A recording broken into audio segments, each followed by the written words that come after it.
Baik, teman-teman, kita lanjutkan materi TOEFL kita. Hari ini kita ada di chapter kedua dan hari ini nanti kita akan belajar bagian kalimat yang dinamakan konektor atau penghubung. Nah, konektor ini di dalam kalimat tidak wajib ada, teman-teman. Ya. Nah, tapi dia akan wajib ada atau hanya wajib ada ketika di dalam kalimatnya nanti subjek predikat itu lebih dari satu. Gitu ya. Jadi hari ini kita akan belajar kelas kata baru namanya conjunction yang fungsinya di dalam kalimat itu dia sebagai konektor atau penghubung gitu ya. Nah, jadi seperti yang kita sudah pelajari sebelumnya, teman-teman, kita review sedikit dulu ya. Kalimat atau sentence itu kan wajib punya minimal harus ada dua ini, yaitu subjek sama predikat. Nah, subjek itu dibuatnya dari noun atau kata benda, kalau nggak gitu dari pronoun atau kata ganti, gitu ya, terutama yang subjek pronoun, teman-teman. Nah, kemudian kalau predikat dalam bahasa Inggris itu wajib dibuat dari kata kerja atau verb. Nah, tapi nggak semua verb bisa jadi predikat ya, teman-teman. Makanya saya menghindari penyebutan subjek verb, tapi saya menggunakan istilah subjek predicate. Karena takutnya ketika saya menggunakan subjek verb, setiap verb yang teman-teman temui di dalam kalimat dianggap predikat. Padahal bukan, teman-teman. Ada kata kerja atau verb yang bisa jadi predikat dan ada juga yang tidak bisa jadi predikat. Nah, kata kerja yang bisa jadi predikat itu hanyalah verb satu, verb SES, verb 2, dan juga auxiliary verb. Ya, yang sudah kita pelajari hari pertama. Mungkin buat teman-teman yang baru hadir atau baru gabung di pertemuan kedua ini, nanti mohon di-review kembali untuk materi hari pertama dan nanti saya share di grup ya, teman-teman. Nah, kemudian ada kata kerja yang tidak bisa jadi predikat, yaitu verb 3 yang berdiri sendiri tanpa auxiliary sebelumnya, verb ing yang berdiri sendiri tanpa auxiliary sebelumnya, dan juga to verb satu. Jadi kalau teman-teman menemukan kata kerja tapi berbentuk verb 3, verb ing, dan to verb satu, itu bukan predikat. Ya, teman-teman. Nah, untuk contoh penggunaannya di dalam soal structure TOEFL kurang lebih seperti ini. Nah, caranya kemarin di hari pertama tipsnya supaya lebih mudah ya, supaya cepat teman-teman, cari predikatnya dulu. Di situ ada is, ya kan? Subjeknya yang belum ada. Berarti di sini tugas teman-teman adalah hanya mencarikan subjeknya saja, teman-teman. Nah, otomatis jawabannya yang alfa, gitu ya. Kalau yang Bravo kenapa salah? Karena ada predicate lagi. Nanti predikatnya, sorry teman-teman, predikatnya nanti jadi double, ada pemborosan, gitu ya. Nah, kalau yang Charlie memang ada subjek tapi ada which. Nah, which itu termasuk ke dalam 5W1H atau kata tanya. Tapi kalau di soal structure TOEFL, teman-teman menemukan 5W1H atau kata tanya, jangan dianggap sebagai kata tanya ya. Karena di soal structure TOEFL tidak pernah ada yang berakhiran tanda tanya. Pasti berakhiran dengan titik. Nah, artinya setiap teman-teman menemukan 5W1H atau kata tanya, anggap dia sebagai kata hubung atau conjunction yang hari ini kita akan pelajari. Nah, tapi di hari pertama sudah kita singgung sedikit ya, teman-teman. Conjunction ini tidak diperlukan di dalam kalimat ketika subjek dan predikatnya nanti hanya satu. Karena nanti kalau diartikan ambigu atau tidak selesai, teman-teman. Informasinya ada yang kurang seperti itu. Kalau yang delta ada subjek it, nah tapi ada predikat lagi. Yes, kita tidak membutuhkan predikat lagi.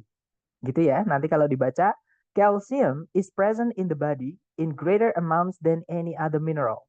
Jadi kalsium itu ada di dalam tubuh dalam jumlah yang lebih besar daripada mineral apapun yang lain seperti itu. Contoh kedua, teman-teman. Caranya sama, dicari kata kerja sebagai predikat dulu. Jadi kalau ditarik dari depan ke belakang, di situ sama sekali tidak ada kata kerja yang bisa jadi predikat. Berarti teman-teman di sini tugasnya mencarikan predikat ya. Di depan sudah ada subjek yaitu the capacity. Otomatis kita hanya membutuhkan predicate saja. Nah, berarti jawabannya yang bravo ya, teman-teman. Karena kalau yang alpha to verb satu tidak bisa jadi predikat. Oke. Kalau yang Charlie memang ada predikat tapi ada conjunction. Kita tidak butuh conjunction kalau subjek dan predikat di dalam kalimatnya nanti itu cuma satu. Gitu ya. Kalau yang delta verb ing tanpa auxiliary sebelumnya itu juga tidak bisa menjadi predikat ya, teman-teman. Jadi yang delta ini juga tidak bisa seperti itu. Nah, jadi jawabannya yang bravo nanti kalau dibaca, the capacity for flight distinguishes insects from the other invertebrates. Jadi eh, kemampuan untuk terbang membedakan para serangga dari invertebrata yang lain seperti itu. Lanjut ke nomor berikutnya. Caranya sama, teman-teman. Dicari dulu predikatnya. Kalau ditarik dari depan ke belakang. Nah, kalau teman-teman menemukan di tengah-tengah kalimat kok ada kata berawalan dengan huruf besar, itu kata benda karena dia nama, teman-teman. Nama apapun, nama tempat, nama hewan, nama tumbuhan, pokoknya kalau sudah dinamai ya, itu diawali huruf besar dan dia adalah kata benda. Nah, kata benda nggak bisa jadi predikat, gitu ya. Nah, kalau misalkan menemukan kalimat yang banyak awalan kata benda itu agak enak, teman-teman. Apalagi kalimatnya pendek ya. Jadi kita hanya perlu cari yang tulisannya kecil-kecil seperti ini. Nah, itu kan nggak ada kata kerja sama sekali, teman-teman. Berarti di sini kita butuh predikat. Subjeknya adalah the Sherman Antitrust Act itu ya. Nah, berarti di sini kita hanya membutuhkan predikat saja. Nah, jadi jawabannya yang alfa, teman-teman. Kalau yang Bravo ada preposisi diikuti kata benda itu menjadi keterangan. Ya, keterangan tidak bisa jadi predikat. Oke. Kalau yang Charlie ada verb ing sebelumnya tanpa auxiliary tidak bisa, teman-teman. Kalau yang Delta ada verb ing sebelumnya tanpa ada auxiliary-nya juga tidak bisa. Nah, jadi jawabannya yang alpha ya. Nanti kalau diartikan The Sherman Antitrust Act dari tahun 1890 itu di apa ya? Di pas di sini artinya lulus atau disahkan gitu, teman-teman. Jadi disahkan hampir dengan telat melalui Kongres Amerika Serikat seperti itu. Lanjut ke nomor berikutnya, teman-teman. Caranya sama, dicari predikat dulu. Di situ sama sekali tidak ada kata kerja sebagai predikat, berarti di sini kita butuh, sorry, kita butuh predikat ya. Nah, subjek predikat kan nggak boleh dipisah satu koma, teman-teman. Nah, berarti di sini kita juga kehilangan subjeknya. Dan di sebelum predikat itu kan harus ada subjek, urutannya sudah fix gitu ya. Subjek dulu baru predikat. Jadi tujuan kita di sini mencarikan subjek kemudian predikat. Nah, jadi jawabannya yang alpha, teman-teman. Di situ subjeknya the earth, predikatnya adalah lies, gitu ya. Yang Bravo tidak ada predikat sama sekali, malah ditambahi conjunction. Nggak bisa, teman-teman. Ada dua kesalahan gitu ya yang di Bravo ini. Kalau yang Charlie ada conjunction, padahal subjek predikat cuma satu, jadi nggak bisa. Kalau yang Delta ada subjek tapi tidak ada predikat, tidak bisa. Jadi jawabannya yang alpha. Nanti kalau dibaca, during an eclipse of the sun, the earth lies in the shadow of the moon. Jadi selama gerhana matahari, bumi itu berada di dalam bayangan bulan. Seperti itu. Terakhir, contoh kelima, teman-teman. Caranya sama, dicari dulu kata kerja sebagai predikat. Kalau ditarik dari depan ke belakang, ada auxiliary verb di sini, is deluged. Gitu ya, subjeknya adalah each object. Nah, berarti kalimat sudah lengkap, teman-teman. Ada subjek, ada predikat. Nah, kalau kita lihat di pilihan A, B, C, D, itu semuanya ada kata kerjanya. Yang alpha ada predikat lagi, nggak bisa. Nanti jadi pemborosan predikat, teman-teman. Yang Bravo malah ada subjeknya, ada predikatnya, tapi nggak ada conjunction, nggak bisa. Gitu ya. Kalau yang cari, nah, verb ing tanpa auxiliary sebelumnya, itu tidak bisa menjadi predikat. Dan kita memang tidak butuh predikat, teman-teman. Jadi kemungkinan yang Charlie bisa, kita tahan dulu ya. Kalau yang delta itu ada verb satu fungsinya hanya bisa sebagai predikat. Nanti kalau kita masukkan di sini predikatnya jadi double. Nah, otomatis jawabannya tinggal yang satu yaitu yang Charlie, teman-teman. Nanti kalau dibaca, each object entering Jupiter's magnetic field is deluged with electrical charges. Jadi setiap benda yang memasuki medan magnetnya Jupiter atau medan gravitasinya Jupiter itu dibanjiri dengan arus-arus listrik seperti itu. Nah, itu adalah materi kita hari pertama kemarin ya, sambil kita review supaya nanti teman-teman bisa menemukan sambungannya. Nah, hari ini kita akan belajar tentang kata hubung atau conjunction yang di awal tadi sudah saya sampaikan ya, teman-teman.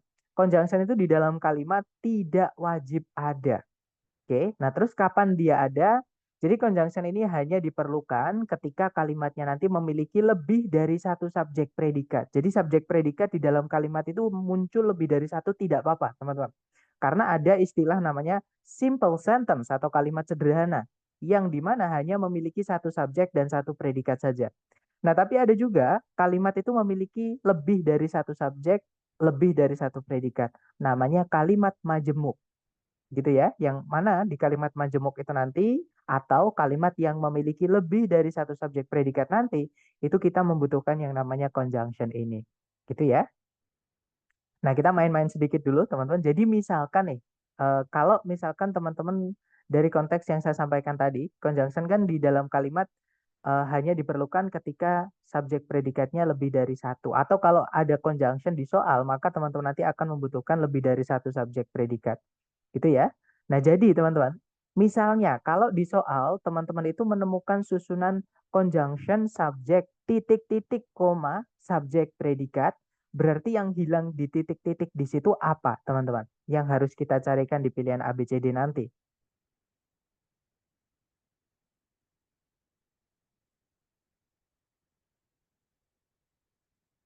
Iya, betul, predikatnya ya. Jadi di sini kita membutuhkan predicate. That's right. Kemudian contoh kedua, misalnya teman-teman menemukan susunan subjek predikat, titik-titik subjek predikat. So what's missing here guys? Apa yang hilang di titik-titik di situ? Nice, kita kehilangan conjunction, ya kan? Sekali lagi, misalnya teman-teman menemukan di soal berupa subjek, predikat, conjunction, titik-titik. Apa yang hilang di titik-titik di situ? Ya, that's right. Subjek dan juga predikat.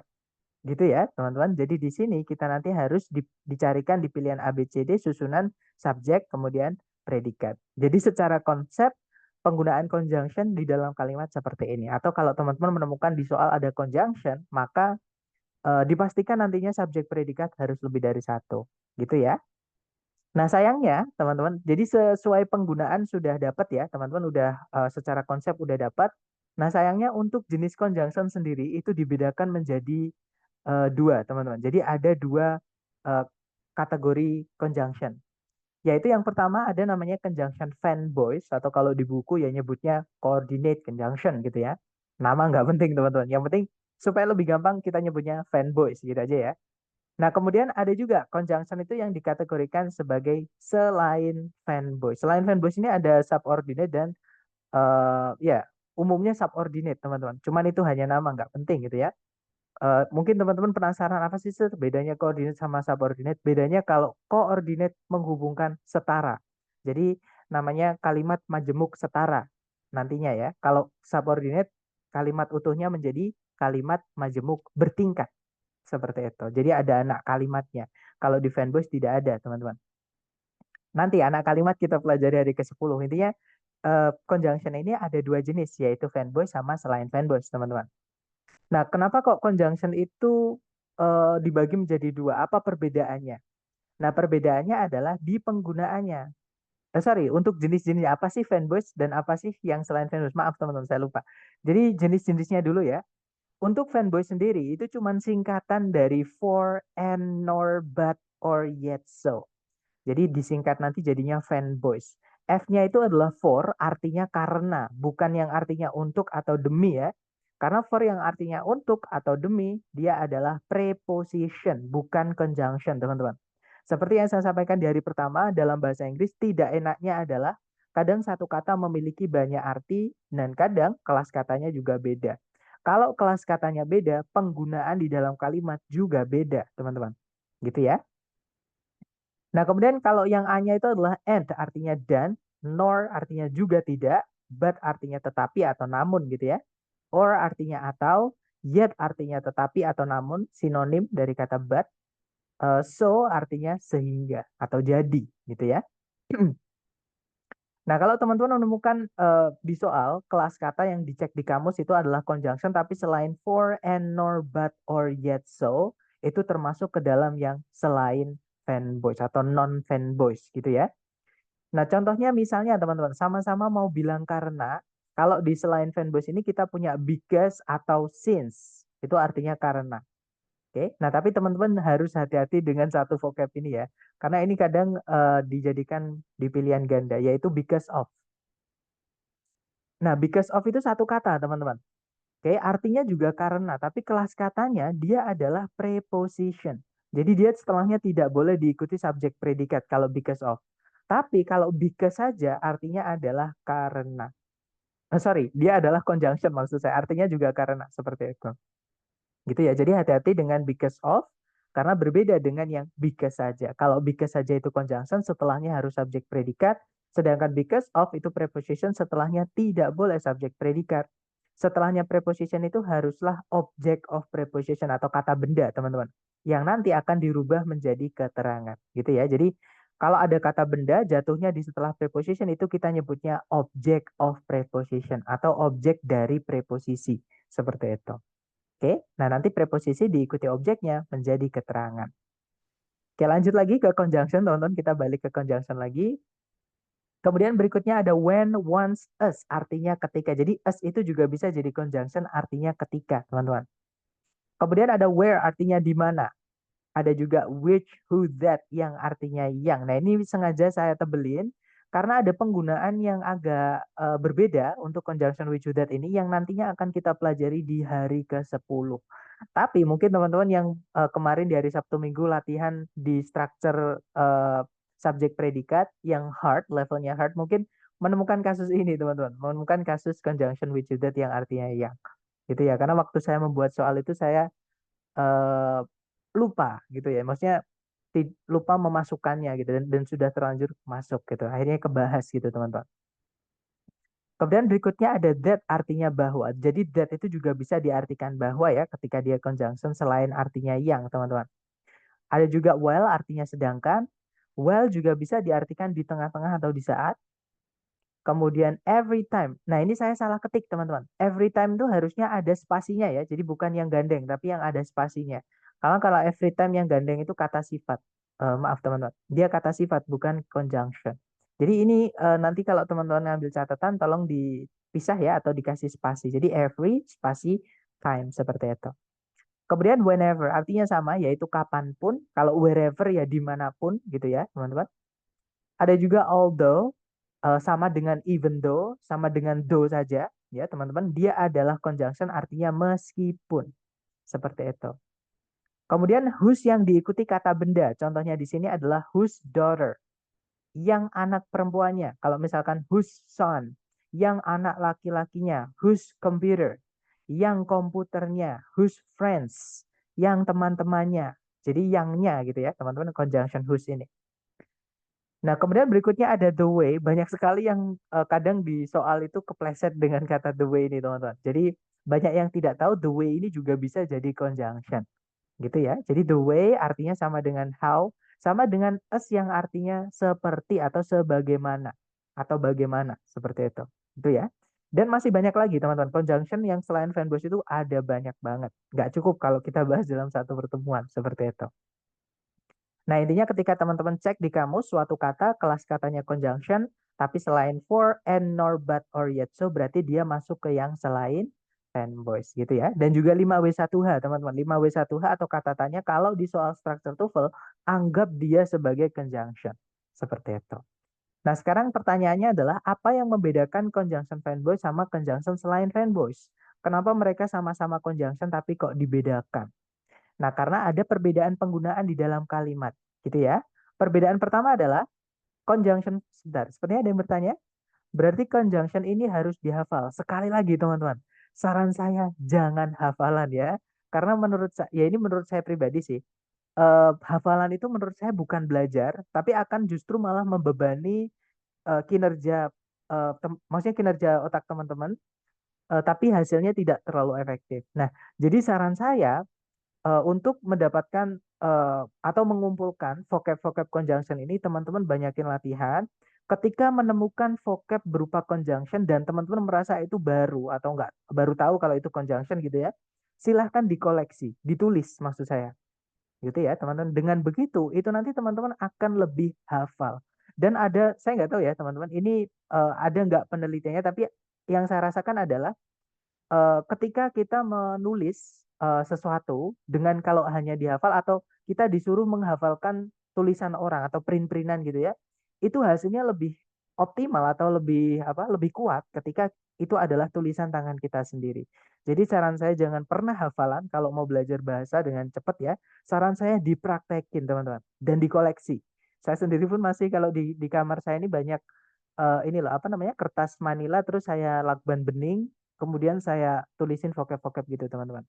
Sampai nggak muat di buku binder juga saya tulisi banyak sekali vocab-vocab. Dan itu kalau lupa saya tinggal nyari, oh kemarin saya tulis di buku ini. Kalau nggak gitu di tembok seperti itu. Di tembok yang saya maksud tadi, yang di Manila sama di ini. Gitu ya, teman-teman. Jadi saran saya ditulis. Kita kembali, teman-teman. Jadi conjunction tadi kenapa kok dibedakan menjadi dua? Karena penggunaan di dalam kalimat beda, teman-teman. Perbedaan pertama adalah conjunction verb voice itu tidak boleh diletakkan di awal kalimat. Alias, conjunction verb voice for, and, nor, but, or, yet, so tadi itu hanya bisa diletakkan di tengah-tengah kalimat. Gitu ya.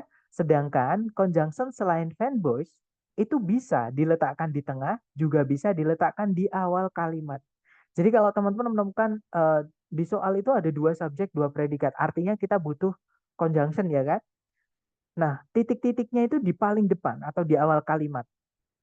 Nah, terus di pilihan ganda itu ada pilihan yang diawali oleh conjunction verb voice, jangan dipilih. Karena conjunction verb voice tidak boleh diletakkan di awal kalimat. Gitu ya, cari yang conjunction selain verb voice, teman-teman. Seperti itu. Jadi itu bisa jadi patokan teman-teman untuk mengerjakan dengan cepat seperti itu. Kemudian berikutnya, conjunction verb voice itu teman-teman, pola kalimatnya nanti itu cuma satu. Jadi kalau dia menghubungkan dua subjek, dua predikat itu cuma satu. Yaitu subjek predikat, koma, jadi koma ini penting ya kalau verb voice teman-teman. Alias verb voice itu kalau menghubungkan dua subjek, dua predikat sebelumnya harus ada satu koma. Gitu ya teman-teman. Jadi subjek predikat, verb voice, subjek predikat. Nah, sedangkan untuk conjunction selain verb voice, karena tempatnya tadi kan boleh pindah-pindah, teman-teman. Boleh di awal, boleh di tengah. Maka nanti pola kalimat yang menggunakan conjunction selain verb voice ini ada 3 pola. Minimal ya. Sebenarnya ada satu lagi, tapi nanti kita pelajari di hari ke-10, teman-teman. Nah, jadi yang pertama subjek predikat, conjunction subjek predikat. Boleh dikasih koma, boleh tidak sebelum conjunction, teman-teman. Tergantung apakah informasi conjunction subjek predikatnya itu penting atau tidak. Karena koma di kalimat itu bisa difungsikan untuk menambahkan informasi tambahan. Maksudnya informasi tambahan itu informasi yang kita hapus setelah koma itu tidak tidak mengurangi informasi, alias informasinya tetap bisa dipahami, teman-teman. Gitu ya. Nah, tapi kalau di TOEFL itu tidak terlalu jadi permasalahan untuk koma dan selain koma. Tapi kalau di Fanboys iya, teman-teman, karena Fanboys itu harus dikasih koma sebelumnya ketika dia menghubungkan dua subjek, dua predikat. Nah, kemudian ada juga pola subjek, conjunction subjek predikat, predikat. Dan conjunction subjek predikat, koma, subjek predikat. Seperti itu, teman-teman. Nah, sekarang perbedaan yang terakhir, teman-teman. Nah, conjunction fanboys itu tidak selalu menghubungkan dua subjek, dua predikat. Jadi di materi grammar itu ada namanya parallel structure. Parallel structure itu adalah penggunaan fanboys ketika dia tidak menghubungkan dua subjek predikat dengan subjek predikat yang lain. Gitu ya, maksudnya subjek predikat dengan subjek predikat. Jadi fanboys ini juga bisa teman-teman menghubungkan bagian kalimat yang sama saja. Misalnya objek dengan objek, misalnya cuman keterangan dengan keterangan, misalnya cuman subjek dengan subjek saja, predikatnya cuman satu. Nah, jadi itu keunikan conjunction fanboys yang membedakan dia dari conjunction yang lain. Gitu ya. Nah, untuk contohnya seperti ini, teman-teman. Nah, ini ada 3 subjek, 3 predikat dihubungkan dengan fanboys, pakai 2 koma. Nggak apa-apa, ini penggunaan fanboys itu keunikannya seperti itu. Contohnya adalah I love apples, I love oranges, and I love mangoes. Jadi kalau diartikan saya suka apel, saya suka jeruk, dan saya suka mangga. Nah, itu ada 3 subjek, 3 predikat. Tapi karena subjek predikatnya sama, teman-teman, ini bisa kita jadikan satu. Jadi kita informasi yang sama yaitu subjek predikatnya jadikan satu saja, tinggalkan informasi yang berbeda yaitu objeknya di situ. Apples, oranges sama mangoes. Jadinya I love apples, oranges and mangoes. Kalau teman-teman perhatikan kalimat ini, subjeknya cuma satu yaitu I. Predikatnya juga cuma satu yaitu love. Di situ fanboys, conjunction fanboys and di sini tidak menghubungkan dua subjek, dua predikat. Tapi dia hanya menghubungkan 3 objek saja. Yaitu apple, oranges, sama mangoes. Nah, ini kita anggap satu aja, teman-teman. Kalau ada seperti ini, apple sama mangoes itu kita anggap satu aja sebagai objek. Seperti itu. Gitu ya, itu keunikan conjunction fanboys, teman-teman. Nah, untuk conjunction yang selain fanboys itu hanya bisa menghubungkan subjek predikat dengan subjek predikat yang lain. Jadi kalau ada conjunction yang selain fanboys, wajib subjek predikat di dalam kalimatnya nanti itu harus lebih dari satu. Itu ya. Contohnya, I love apples because they are a source of vitamin A. Saya suka apel karena apel-apel itu merupakan sumber vitamin A. Contohnya, ya teman-teman. Di situ ada subjek I, predikatnya love, ada subjek lagi they, predikatnya are, dihubungkan dengan conjunction because. Seperti itu. Nah, untuk penggunaannya, jadi materi kita sudah selesai, teman-teman. Untuk penggunaannya di contoh soal, kurang lebih seperti ini. Caranya sama. Teman-teman cari dulu di soal kata kerja yang bisa jadi predikat. Nah, sekarang pertanyaan saya ke teman-teman nih. Apakah teman-teman melihat ada predikat di soal? Kalau ada, kira-kira yang mana, teman-teman? Jangan takut salah. Untuk conjunction, apakah teman-teman menemukan, apakah predikat? Ya, ada kata occurred ya. Jadi di situ ada kata kerja occurred sebagai predikatnya, teman-teman. Yang mana subjek dari kata kerja occurred ini adalah a power failure. Betul, Mister. Jadi saya juga melihat ada teman-teman yang menjawab went out, gitu ya. Nah, went di situ adalah verb 2 dari kata go dan verb 2 itu hanya bisa menjadi predikat. Oke. Nah, subjeknya adalah the lambs. Berarti kalimat di soal itu memiliki dua subjek, dua predikat. Yang artinya kalimat ini nanti kalimat majemuk yang kita butuhnya satu conjunction. Jadi tugas teman-teman mencarikan di pilihan A, B, C, D yang mana yang conjunction. Nah, di pilihan A, B, C, D itu conjunction cuma satu, teman-teman. Ada yang tahu A, B, C, D jawabannya yang mana? Ya, betul. Jawabannya adalah yang Bravo, yaitu so, itu keluarganya fanboys ya. Karena kalau yang alpha, then, walaupun kalau diartikan itu enak, teman-teman, tapi then itu kelas katanya adalah adverb atau kata keterangan. Dan kata keterangan itu tidak bisa menghubungkan dua subjek, dua predikat. Gitu ya. Nah, jadi nggak bisa. Oke, otomatis yang alpha nggak bisa. Kalau yang Charlie, later sama yang delta, next, itu dia bisa jadi keterangan, bisa jadi kata sifat. Nah, kita nggak butuh keterangan, kita nggak butuh kata sifat. Kita butuhnya kata hubung atau conjunction. Itu ya, karena ada dua subjek, dua predikat. Jadi jawabannya yang Bravo. Dan teman-teman nanti pasti akan sering ketika belajar conjunction ini, sering-sering buka kamus untuk menentukan yang mana yang conjunction dan mana yang bukan. Karena teman-teman, conjunction ini banyak kemiripan, terutama di bagian makna ya, dengan keterangan, kalau nggak gitu dengan preposisi. Oke, sedangkan keterangan sama preposisi dan juga conjunction itu penggunaan di kalimat beda, teman-teman. Oke, untuk preposisi dan keterangan kita bahas di hari ketujuh nanti. Oke, yang sekarang teman-teman perlu ketahui, conjunction di kalimat itu tidak wajib, dia hanya akan menjadi wajib atau diperlukan ketika kalimatnya nanti memiliki lebih dari satu subjek, satu predikat.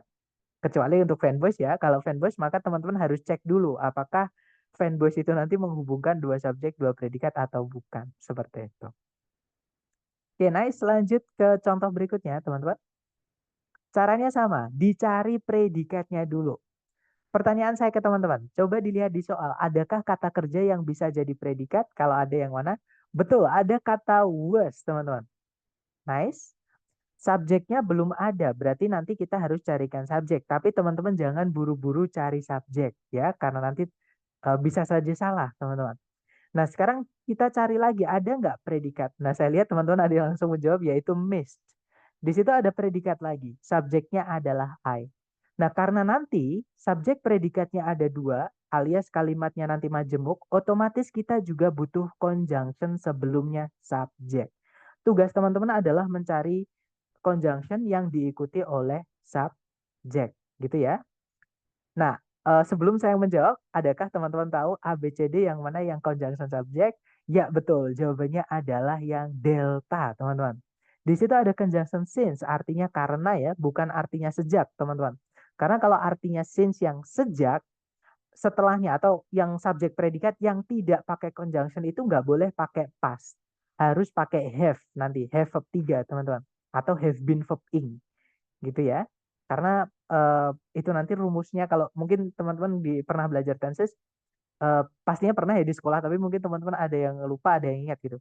Itu namanya adalah present perfect atau present perfect continuous. Jadi since itu dipakainya di yang artinya sejak ya. Itu dipakainya di present perfect atau present perfect continuous di mana predikatnya nanti berbentuk have verb 3 ataupun have been verb ing. Seperti itu. Nah, tapi kalau since di sini tidak ada have been verb ing atau have verb 3 artinya dia artinya karena, teman-teman. Oke. Nah, nanti kalau dibaca since he was late, I missed the appointment. Karena dia terlambat, saya melewatkan janjian ketemuannya. Seperti itu, atau acara ketemuannya. Gitu ya.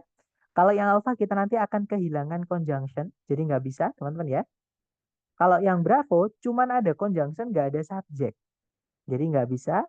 Kalau yang Charlie sama kayak yang alpha, tidak ada conjunction. Nah, jadi jawabannya adalah yang delta, teman-teman. Oke.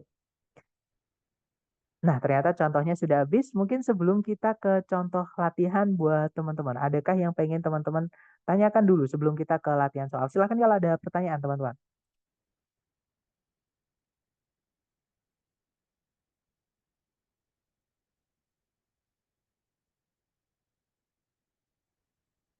Sepertinya tidak ada ya. Oke, kalau nggak ada, sekarang mari kita analisa atau kita cek, teman-teman, untuk pemahaman teman-teman melalui latihan soal yang sudah saya sediakan.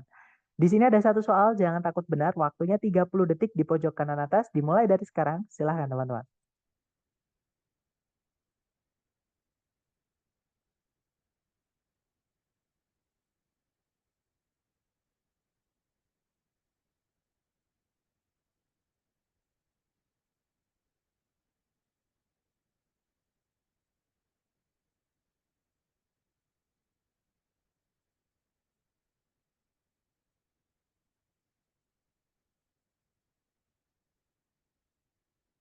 Oke, waktunya habis. Silahkan jawabannya teman-teman boleh dikirim di chat dulu ya. Jangan takut salah. Ada jawaban Bravo dan saya lihat semuanya teman-teman menjawab Bravo. Mari kita cek bareng. Seperti biasa, tugas kita cari dulu predikatnya. Di situ ada is, subjeknya adalah the management. Tidak ada predikat lagi, juga tidak ada conjunction. Kalimat sudah lengkap, teman-teman. Nah, tapi di situ kita cek satu-satu ya, teman-teman. Kalau yang alpha, nah, yang alpha ini petunjuknya teman-teman adalah ada fanboys N, yang mana sebelumnya tidak ada komanya, artinya dia harus menghubungkan dua yang sama, teman-teman. Sedangkan kalau kita lihat, sebelumnya itu responsible. Kalau teman-teman menemukan ada kata yang berakhiran sible atau ble gitu ya, ble dalam bahasa Inggris, 80% dia adalah kata sifat. Sedangkan setelahnya N itu bukan kata sifat, ada the-nya, the National Park Service. Hurufnya besar semua awalannya, teman-teman. Itu adalah kata benda. Karena yang dihubungkan tidak paralel atau tidak setara, secara susunan yang alfa ini sudah salah atau tidak bisa jadi jawaban gitu ya. Kalau yang Bravo, teman-teman, kemungkinan Bravo bisa, kita tahan dulu ya. Kalau yang Charlie ada predikat lagi, tidak ada conjunction, nggak bisa. Ini ada subjek juga ya, teman-teman. Karena ada predikat harus ada subjek. Nah, tapi nggak ada conjunction, nggak bisa, teman-teman. Kalau yang Delta, nah ini ada conjunction, tapi setelahnya tidak ada predikatnya, tidak ada subjek predikat, jadi nggak bisa.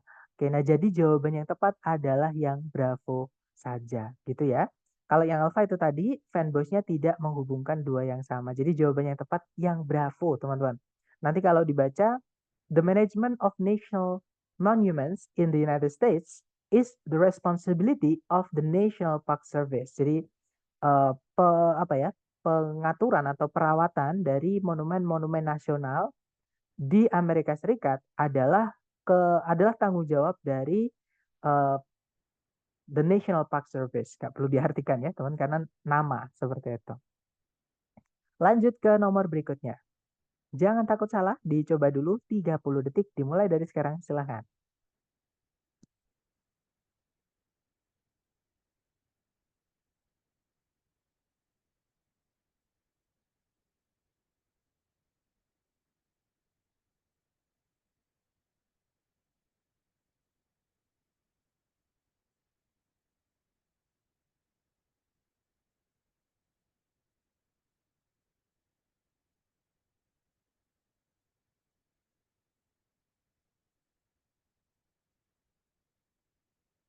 Oke, waktunya habis, teman-teman. Silahkan jawabannya dikirim di chat.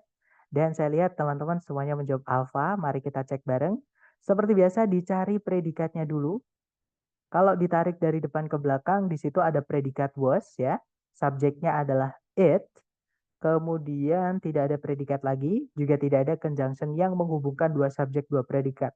As di sini bukan conjunction ya teman-teman, karena setelahnya tidak ada predikatnya, hanya diikuti kata benda. Asnya di sini adalah preposisi, artinya sebagai. Oke? Kalau yang alpha ada conjunction that. Nah, jadi that itu conjunction ya teman-teman. Diikuti subjek the United Mine Workers of America, predikatnya was established. Oh, jadi kalau di sini mau diikuti conjunction ya subjek predikat harus lengkap gini ya. Jadi kemungkinan alpha bisa. Kita tahan dulu teman-teman. Kalau yang bravo ada subjek, nggak ada predikatnya, nggak ada conjunction, nggak bisa ya. Karena kata benda ini fungsinya nggak jelas sebagai apa. Dibilang subjek nggak bisa teman-teman, karena nggak ada predikat setelahnya. Kalaupun ada predikat setelahnya, tidak ada conjunction, jadi nggak bisa. Kalau yang tadi ada conjunction, nah ini yang saya sampaikan. Ini kebalik urutannya. Jadi predikat sebelumnya harus ada subjek. Jadi urutan conjunction itu sudah fix, conjunction subjek predikat.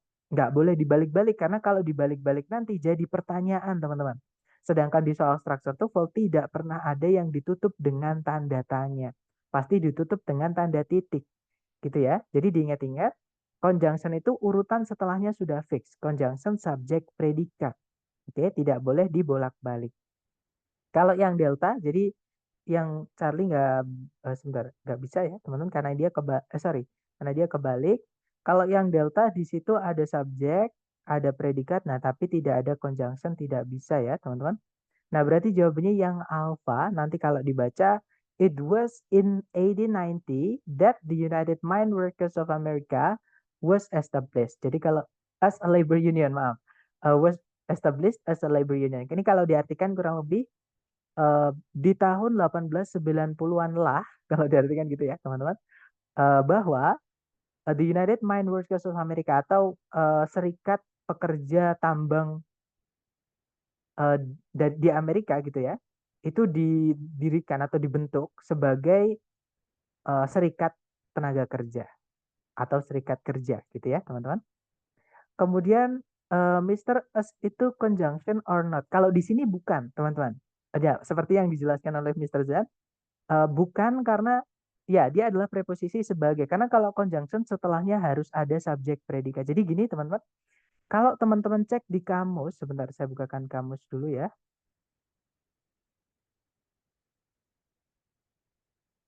Nah, jadi kalau kita cari kata us,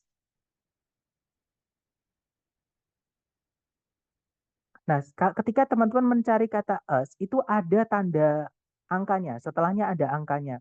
Itu menandakan bahwa us ini memiliki lebih dari satu kelas kata, teman-teman. Oke, jadi dia memiliki lebih dari satu kelas kata. Yang pertama adalah us itu bisa jadi preposisi. Nah, contohnya preposisi itu aturannya adalah setelahnya harus ada kata benda yang nantinya akan dirubah menjadi keterangan, teman-teman. Gitu ya. Contohnya ada, ini as yang artinya sama. Ini keterangan, teman-teman, bukan preposisi ya. Kita cari as yang preposisi yang artinya sebagai. Contohnya ini, teman-teman. A flat stone was used as a table. Jadi sebuah batu datar dulu itu digunakan sebagai sebuah meja. Jadi as a table, setelahnya nggak ada predikat. Cuman diikuti kata benda aja. Nah, as di sini ini preposisi, bukan conjunction, teman-teman. Oke?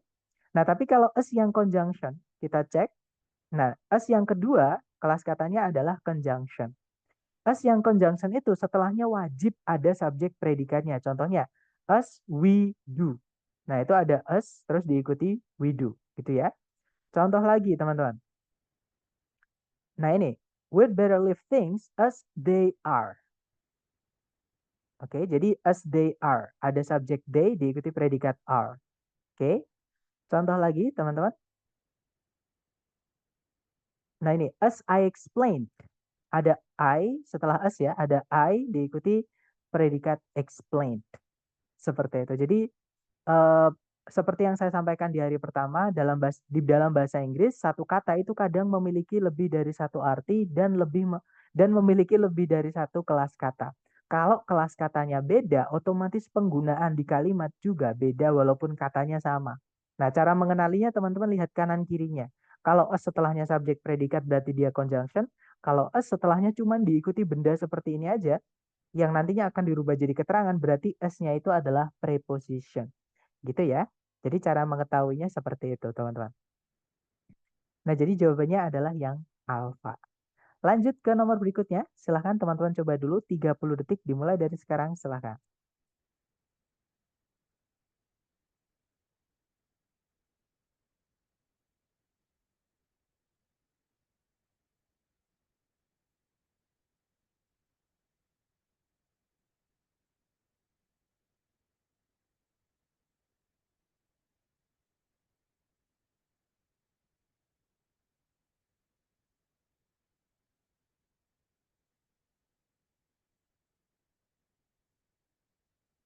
Oke, waktunya habis. Thumbs up guys. Silahkan jawabannya dikirim di chat. Sedapatnya teman-teman dulu. Salah nggak apa-apa, kita belajar.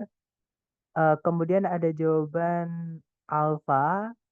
Ada pertanyaan juga, Mister, soal yang sebelumnya itu bukan inversi kah? Nah, inversi itu salah satunya di kalimat tanya, teman-teman ya. Contohnya, di manakah kamu sedang belajar? Misalkan itu, where are you studying? Terus ditutup pakai tanda tanya. Oke, nah tapi di soal sekali lagi teman-teman saya tekankan kalau di soal structure TOEFL itu tidak ada yang berakhiran tanda tanya. Jadi kalau kita kembali ke soal sebelumnya tadi itu diakhiri dengan tanda titik. Sorry, tadi yang mana ya yang pakai where tadi teman-teman? Sebentar. Oh ini ya when maksud saya. Jadi tidak ada yang berakhiran tanda tanya, pasti berakhiran tanda titik. Oke, tidak ada kata tanya di soal structure TOEFL. Pasti kalimat positif atau kalimat negatif. Jadi tidak ada bentuk inversi berbentuk kalimat tanya. Gitu ya. Nah, buat teman-teman yang mungkin belum pernah mendengar inversi atau eh, bingung inversi itu apa, lupakan dulu teman-teman. Karena itu sebenarnya materi kita hari keempat. Gitu ya. Nanti kita hari keempat akan belajar tentang bentuk kalimat yang agak nyeleneh gitu teman-teman. Nah, sementara teman-teman fokus dulu dengan penggunaan conjunction. Conjunction itu setelahnya tidak boleh diinversi secara umum ya. Jadi penggunaan conjunction secara umum itu setelahnya harus urut subjek dulu baru predikat seperti itu. Dan kalau teman-teman menemukan kata tanya di soal structure TOEFL, jangan dianggap sebagai kata tanya. Sekali lagi, soal TOEFL structure tidak pernah ada yang ditutup dengan tanda tanya, pasti ditutup dengan titik.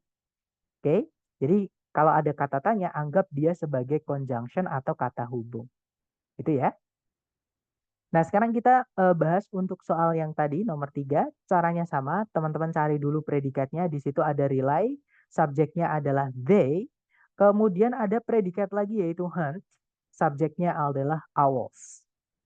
Ada dua subjek, dua predikat, yang mana nanti kita butuh conjunction di sini. Ya, jadi tugas kita adalah mencarikan conjunctionnya. Otomatis jawabannya sudah fix ya, yaitu yang alpha. Satu-satunya conjunction di pilihan A, B, C, D. Kalau yang Bravo by reason of, teman-teman patokannya di paling belakang itu ada of. Nah, berarti ini adalah preposisi, teman-teman. Preposisi tidak bisa menghubungkan dua subjek, dua predikat, karena itu tugasnya conjunction. Jadi Bravo nggak bisa ya. Kalau yang Charlie ada dua conjunction, teman-teman. Nah, kita satu aja masukkan since itu juga bisa jadi preposition gitu ya. Kita masukkan salah satu aja, that atau since-nya. Tapi ini ada dua, jadi nggak bisa. Ini pemborosan, teman-teman. Gitu ya. Kalau yang delta, jutu itu juga preposition. Oke, jadi jutu itu preposition, teman-teman. Dia satu kata, sama kayak because of. Jadi because of sama jutu itu maksudnya satu kata, dia adalah preposition artinya karena. Nah, di sini kita butuh conjunction. Jadi jawabannya yang alpha.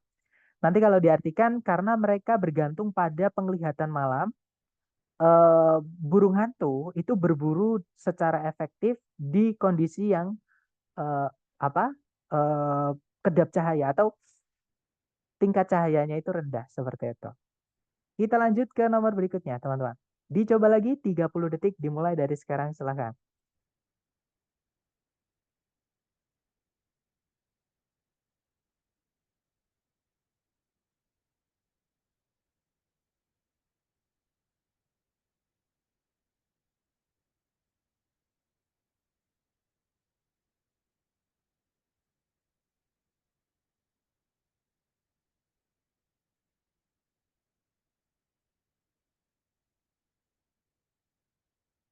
Oke, waktunya habis. Silahkan jawabannya teman-teman boleh dikirim di chat dulu. Jangan takut salah. Kita belajar. Ada jawaban Bravo. Baik, saya lihat ada jawaban Bravo. Semuanya menjawab Bravo ya. Kita cek bersama teman-teman. Dicari dulu predikatnya. Di situ ada kata lay. Subjeknya adalah ground nesting birds. Kemudian, nah tidak ada predikat lagi teman-teman. Tapi di sini kita menemukan ada conjunction fanboys yang sebelumnya tidak ada, sorry, yang sebelumnya tidak ada komanya. Artinya fanboys ini hanya menghubungkan dua yang sama, gitu ya.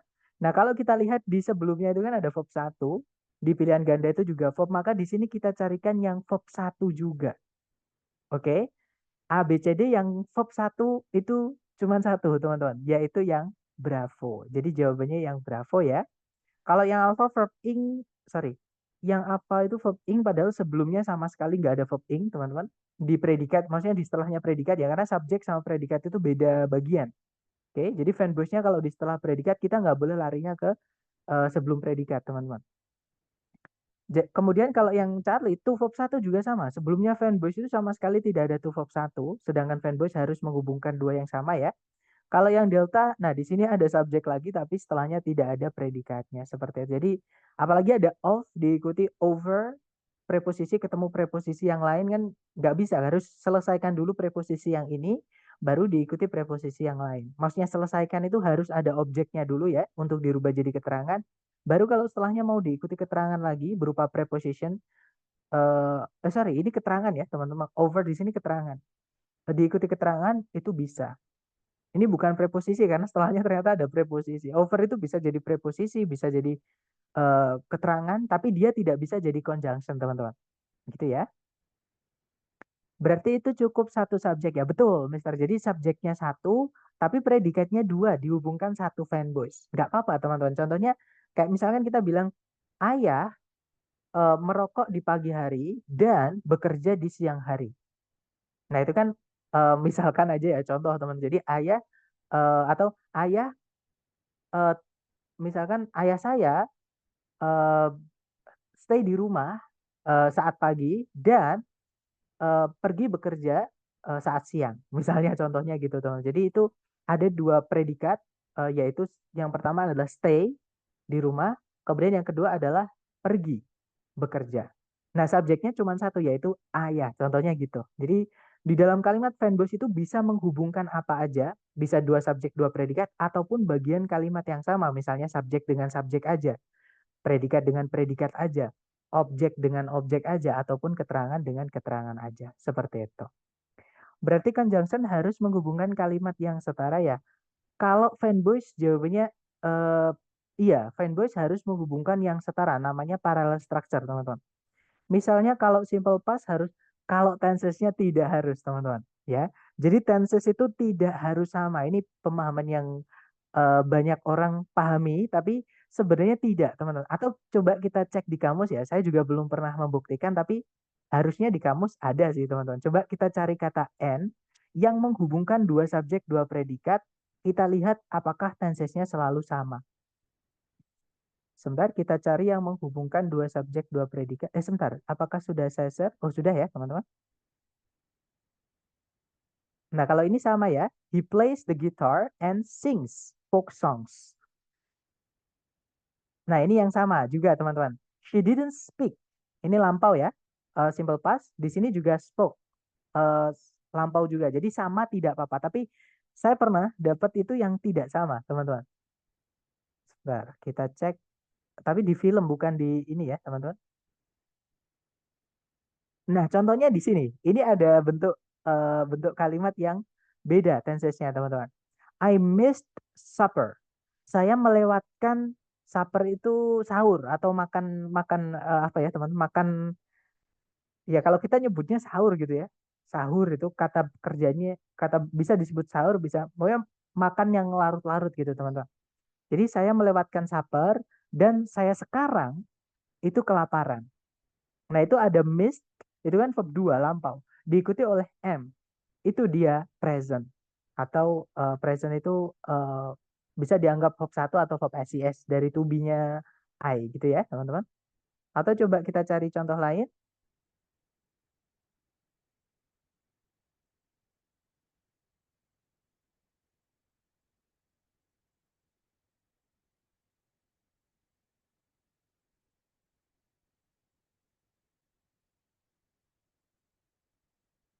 Ini yang sama ya, teman-teman. Nah, kalau dia hanya menghubungkan predikatnya saja, biasanya itu sama, tapi tidak selalu. Tidak selalu, hanya harus tergantung konteks, teman-teman. Gitu ya. Jadi, nah contohnya ini. Sorry, ini bukan kata kerja, maaf, teman-teman.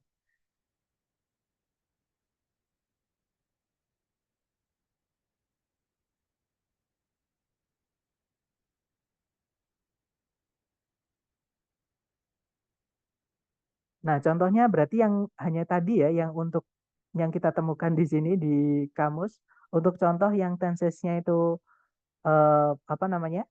Berbeda, ini teman-teman.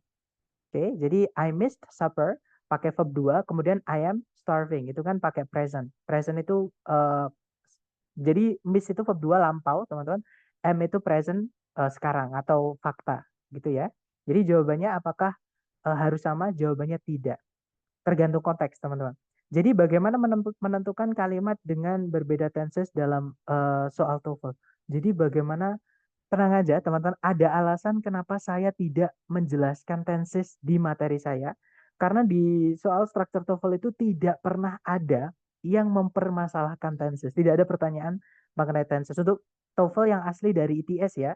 Tapi kalau TOEFL yang buatan orang Indonesia, itu grammarnya memang nggak ada cakupan, teman-teman.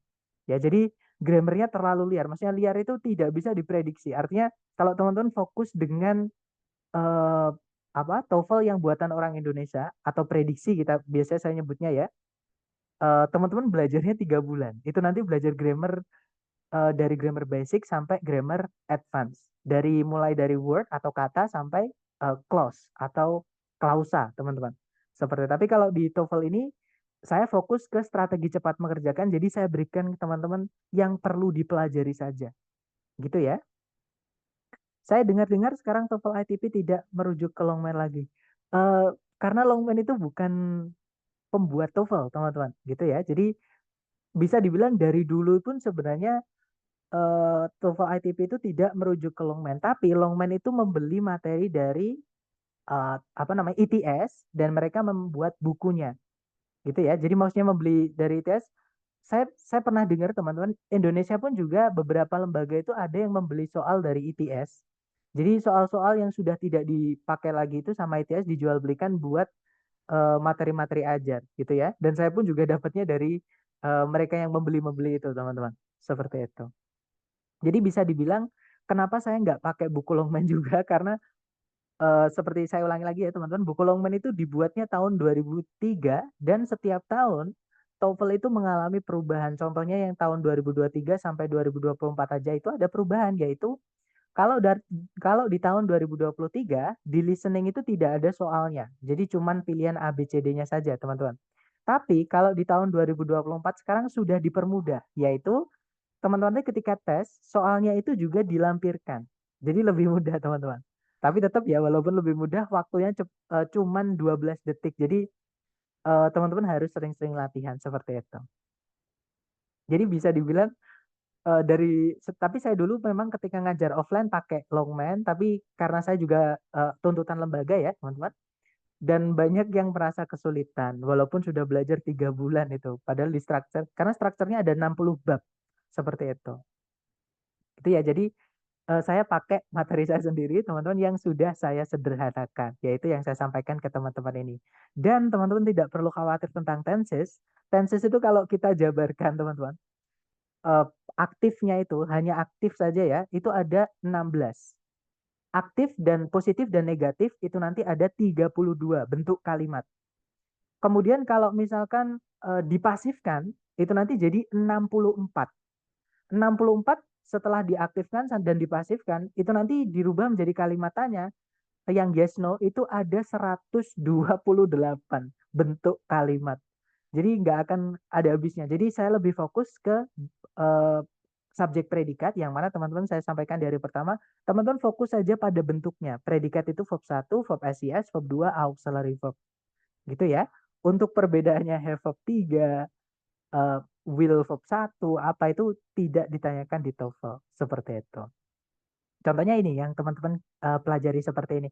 Di pilihan A, B, C, D itu eh, tidak ada bentuk lampau, misalkan ini predikat ya, cover itu kan kita butuh predikat di sini, gandengannya lay teman-teman.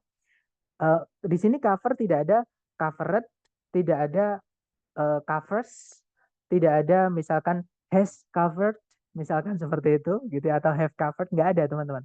Pasti hanya fokus ke predikat atau bukan, seperti itu. Gitu ya. Dan yang saya buat untuk di kelas ini adalah cloningan yang saya dapatkan dari tes setiap bulan. Dan saya setiap bulan masih tes terus teman-teman. Terakhir saya tes tanggal 11 kemarin untuk next tanggal 23. Kalau jadi ya insya Allah. Seperti itu. Kita lanjut lagi ke nomor berikutnya teman-teman. Dicoba lagi jangan takut salah. 30 detik dimulai dari sekarang. Silahkan.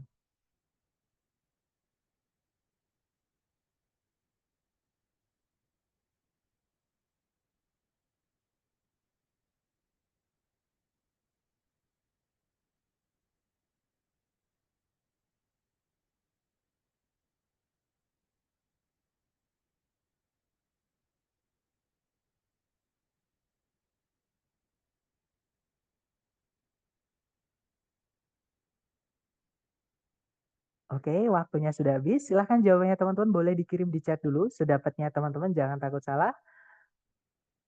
Sorry, sepertinya... Oh, sebentar. Slide-nya nge-freeze ya, teman-teman? Oh, maaf. Sebentar. Berarti belum saya share. Maaf, teman-teman.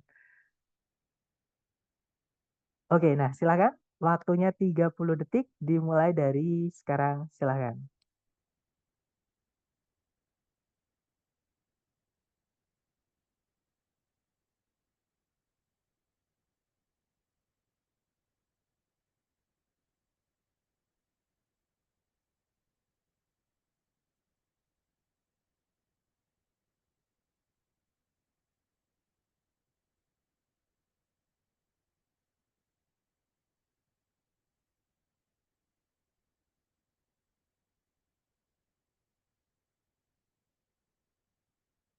Oke, waktunya habis. Silahkan dikirim, teman-teman, jawabannya. Baik, ada jawaban alfa. Mari kita cek bareng. Cari predikatnya dulu. Kalau kita lihat di situ ada is, subjeknya adalah the common starling. Kemudian ada conjunction although, yang mana berarti kita membutuhkan dua subjek, dua predikat gitu ya. Kita sudah nemu satu, tugas kita mencarikan satu subjek predikat lagi. Di setelah koma di situ belum ada subjek predikat. Ya sudah berarti di sini tugas kita mencarikan subjek predikat, teman-teman. Yang alfa ada subjek predikat, kemungkinan alfa bisa, kita tahan dulu. Kalau yang bravo ada conjunction lagi, nanti double conjunction gitu ya. Jadi bravo nggak bisa, teman-teman. Yang Charlie, nah yang Charlie ini gini, kalau sebelumnya ada koma satu, teman-teman fanboys itu bisa dibilang 90% dia menghubungkan dua subjek, dua predikat. Nah, sedangkan setelah yang Charlie ini ada conjunction lagi, conjunctionnya double, kemudian cuman ada predikat, nggak ada subjeknya, jadi tidak bisa. Sedangkan di soal ada although, menghubungkan dua subjek, dua predikat. Gitu ya. Kalau yang delta, nah ini kalimat tanya, teman-teman. Atau bukan kalimat tanya, ini yang disebut dengan inversi, yaitu subjek, predikatnya itu dibalik. Jadi predikat baru subjek. Untuk inversi ini ada syaratnya. Nanti kita akan pelajari hari keempat. Jadi secara umum kalimat itu tidak boleh diinversi, tapi ada syaratnya kapan menginversi atau membalik posisi subjek predikat gitu ya, teman-teman. Nah, yang delta nggak bisa karena kebalik seperti itu. Oke. Nah, otomatis jawabannya adalah yang alpha. Nanti kalau dibaca, although the common starling is a forest bird, it may adapt to our to urban environments worldwide. Jadi, meskipun burung starling yang umum gitu ya, merupakan seekor burung hutan, dia bisa saja beradaptasi terhadap lingkungan-lingkungan kota di seluruh dunia seperti itu.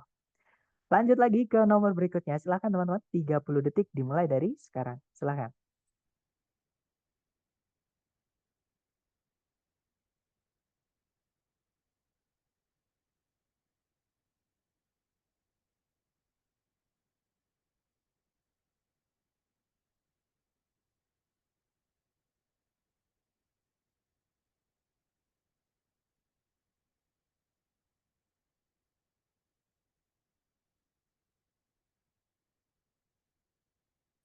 Oke guys, waktunya habis dan ada jawaban delta. Saya lihat teman-teman semuanya ada pertanyaan juga. Sir, may adapt itu bentuk predikat apa ya? Sepertinya jarang ditemui.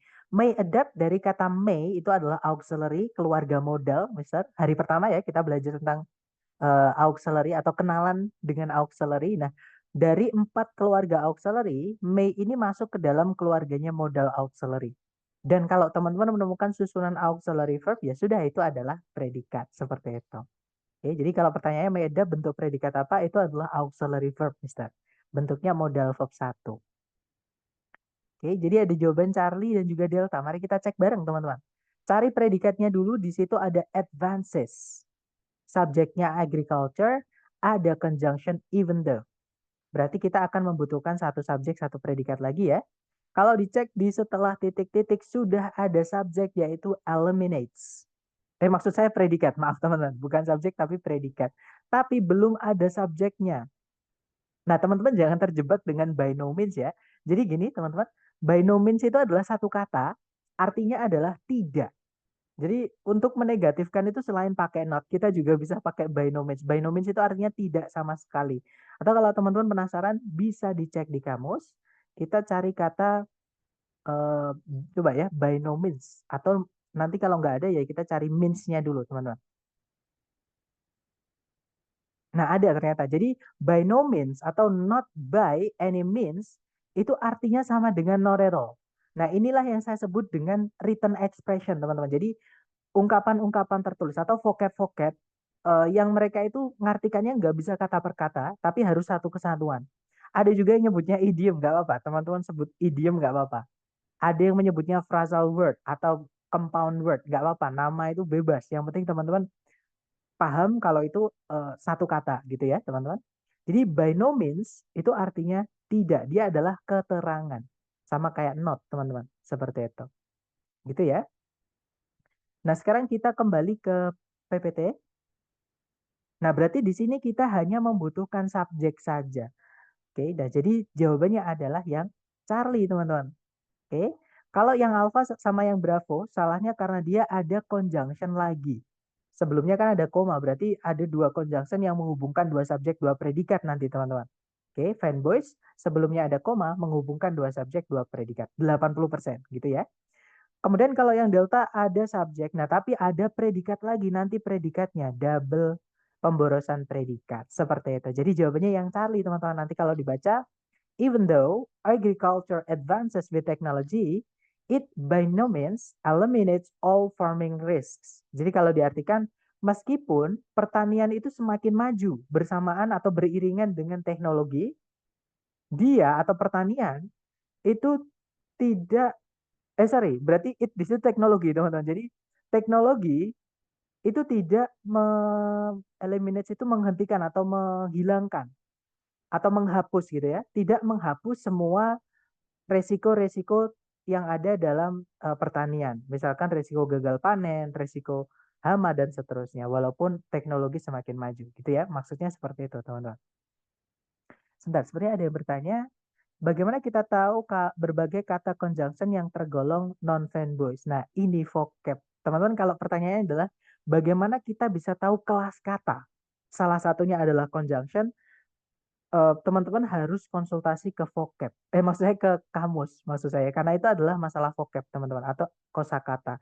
Dan kosakata dalam bahasa Inggris itu banyak sekali. Eh, di TOEFL itu adalah materinya akademik, otomatis teman-teman akan menemukan banyak sekali kata, bukan cuma conjunction ya, teman-teman, yang jarang teman-teman dengarkan dalam penggunaan bahasa Inggris sehari-hari. Dan nggak ada cara yang lebih paling akurat teman-teman selain membuka kamus. Jadi teman-teman buka kamus, dicek katanya, kemudian kelas katanya, kemudian ditulis. Karena kalau nggak ditulis, pasti hilang teman-teman. Ya, karena saya sudah berkali-kali ngalamin gitu. Dan teman-teman saya juga yang ngajar, yang belajar, itu ngalami juga. Kalau misalkan nggak ditulis, pasti hilang. Seperti itu. Gitu ya. Jadi sekali lagi, untuk bisa memastikan, satu-satunya adalah buka kamus, Mister. Karena eh, kita belajar bahasa asing, mereka menyediakan leksikograf itu untuk kita konsultasi seperti itu. Gitu ya. Karena saya sendiri pun kadang juga salah gitu, teman-teman. Makanya yang paling akurat adalah kamus, gitu ya. Lanjut ke nomor berikutnya. Silakan dicoba lagi teman-teman. 30 detik dimulai dari sekarang. Silakan.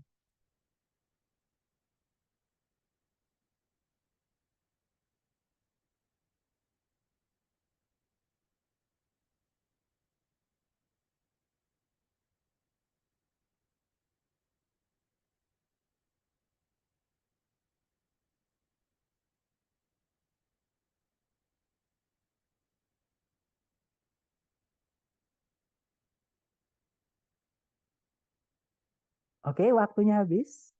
Dan saya lihat ada jawaban Bravo. Mari kita cek bareng, teman-teman. Seperti biasa, dicari predikatnya dulu. Kalau ditarik dari depan ke belakang, di situ ada verb SES, yaitu deals. Verb SES hanya bisa menjadi predikat. Subjeknya nggak boleh dipisah satu koma ya. Kalau dua koma malah bisa, teman-teman. Informasi yang ada di dalam dua koma, kalau di dalamnya tidak ada predikatnya, atau nggak ada conjunction-nya, teman-teman hapus saja. Karena biasanya ini yang bikin kebanyakan orang-orang itu bingung gitu. Ini koma-koma di tengah kalimat ada informasi yang karena ini informasi tambahan atau kita nyebutnya apositif teman-teman. Yang sebenarnya tidak eh, nyambung atau tidak apa ya? Tidak ya intinya tidak nyambung dengan informasi yang ingin disampaikan seperti itu. Nah, jadi di sini sudah ada subjek yaitu urban studies. Gitu ya. Nah, kalimat sudah lengkap, titik-titik terletak di antara dua kata benda yaitu city planning dan juga urban development. Otomatis di sini tempatnya conjunction fanboys. Maka teman-teman cari ABCD yang conjunction fanboys. Nah, sayangnya teman-teman di pilihan ganda itu conjunction fanboys ada dua antara alpha atau bravo gitu ya. Nah, sekarang eh, perbedaannya but sama and, teman-teman. And itu menghubungkan dua yang secara konotasi itu sama. Jadi positif dengan positif, negatif dengan negatif, netral dengan netral gitu ya. Nah, tapi kalau but itu menghubungkan dua yang kontras, teman-teman. Kalau sebelumnya negatif, setelahnya positif. Kalau sebelumnya positif, setelahnya negatif. Gitu ya. Nah, kalau kita lihat di sebelum titik-titik city planning sama urban development itu dua-duanya adalah sama, setara. Yang mana sama-sama positif, nggak ada not-nya gitu ya, nggak ada informasi negatif sama sekali. Otomatis kita carikan yang menghubungkan yang sama yaitu and. Seperti itu. Gitu ya. Jadi kadang untuk eh, perbedaan teman-teman sebenarnya bisa menggunakan mengartikan juga bisa. Jadi kalau ada dua diartikan misalkan urban studies atau ilmu urban studies itu berurusan dengan penataan kota dan sorry tapi perkembangan kota kan gak enak. Lebih enak berurusan dengan penataan kota atau perencanaan kota dan perkembangan atau pengembangan kota seperti itu. Gitu ya, teman-teman. Jadi kadang mengartikan juga diperlukan seperti itu. Kita lanjut ke nomor berikutnya. Dicoba dulu 30 detik dimulai dari sekarang. Silahkan teman-teman.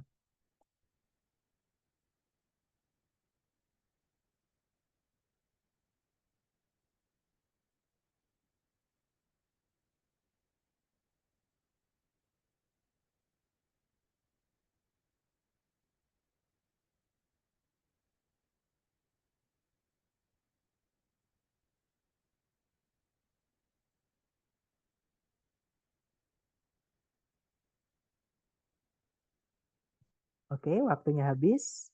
Dan ada jawaban alfa. Saya lihat teman-teman menjawab alfa. Mari kita cek bareng. Cari predikatnya dulu, teman-teman.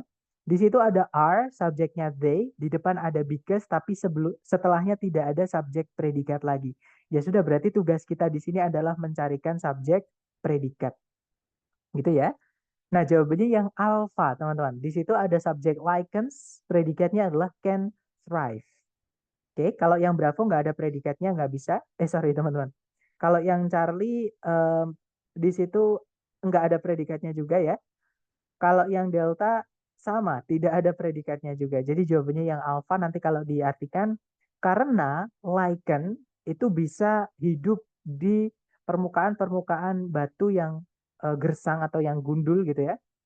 Mereka itu melimpah atau jumlahnya banyak di tempat-tempat gunung yang keras, kemudian daratan tundra atau hutan tundra, teman-teman, dan juga gurun seperti itu. Lanjut ke nomor berikutnya. Dicoba lagi 30 detik dimulai dari sekarang, silahkan.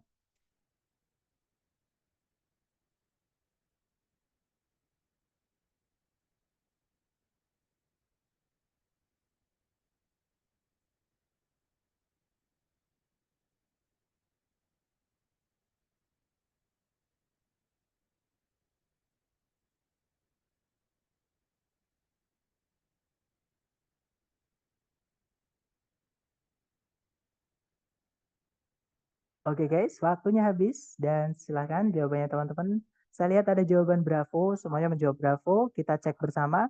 Di situ ada predikat promoted, subjeknya the Industrial Revolution. Tidak ada predikat lagi ya. Titik-titik terletak di tengah-tengah objek teman-teman, yaitu the, the urbanization of Europe sama the rise of factory-based economies. Nah ini tugasnya fanboys. Sama kayak yang tadi ya, kita butuh conjunction fanboys untuk menhubungkan dua ini. Kalau kita lihat dua-duanya sama-sama positif, tidak ada not-nya di sebelumnya ataupun di setelahnya, berarti kita cari yang sama, tugasnya and, gitu ya, bukan yang but. Karena kalau yang but harus kontras, teman-teman. Nanti kalau diartikan, revolusi industri di akhir abad ke-18 itu mengangkat atau mempromosikan urbanisasi Eropa dan meningkatnya perekonomian atau munculnya ya, kemunculan perekonomian berbasis pabrik seperti itu. Terakhir nomor 10, dicoba dulu 30 detik dimulai dari sekarang. Silahkan teman-teman.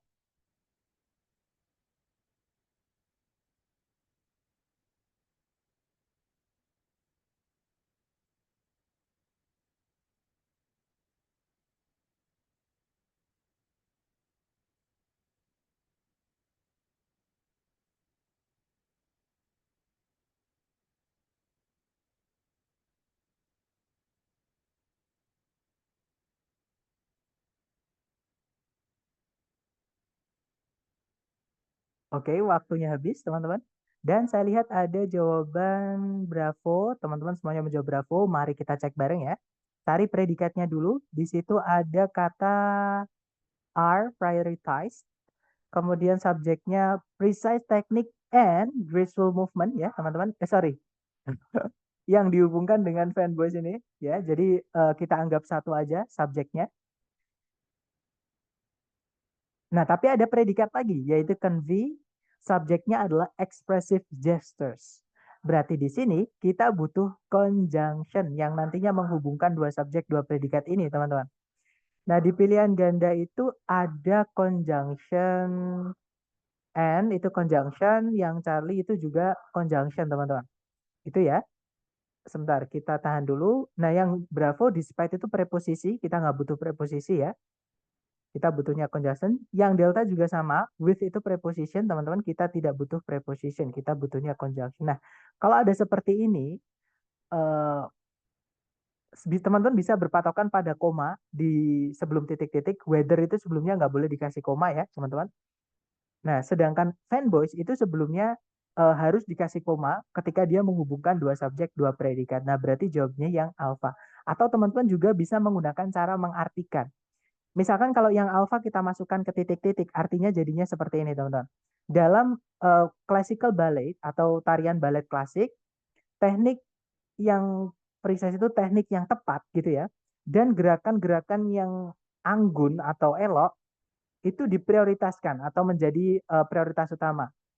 Dan gerakan-gerakan tubuh yang ekspresif itu menyampaikan cerita tanpa kata-kata yang diucapkan. Kalau yang Charlie teman-teman, itu kalau dimasukkan ke titik-titik artinya dalam tarian balet klasik, teknik yang tepat dan gerakan yang elok atau anggun itu lebih diutamakan, eh, entah atau apakah gerakan-gerakan ekspresif itu menyampaikan naratif tanpa kata-kata yang diucapkan. Nah, lebih enak yang mana? Kan lebih enak yang alpha ya teman-teman. Atau juga bisa menggunakan cara yang tadi yang saya sampaikan. Fanboys ketika menghubungkan dua subjek dua predikat harus ada koma sebelumnya dan di situ ada koma sebelumnya titik-titik ya. Kalau weather itu sebelumnya jangan dikasih koma teman-teman.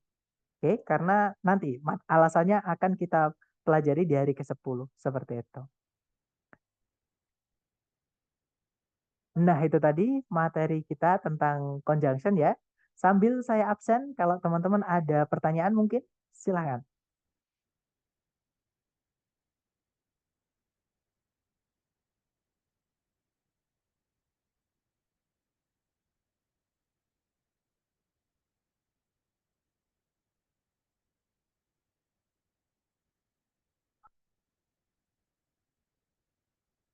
Oke, sudah selesai saya absen. Sepertinya ada yang mengangkat tangan. Silakan.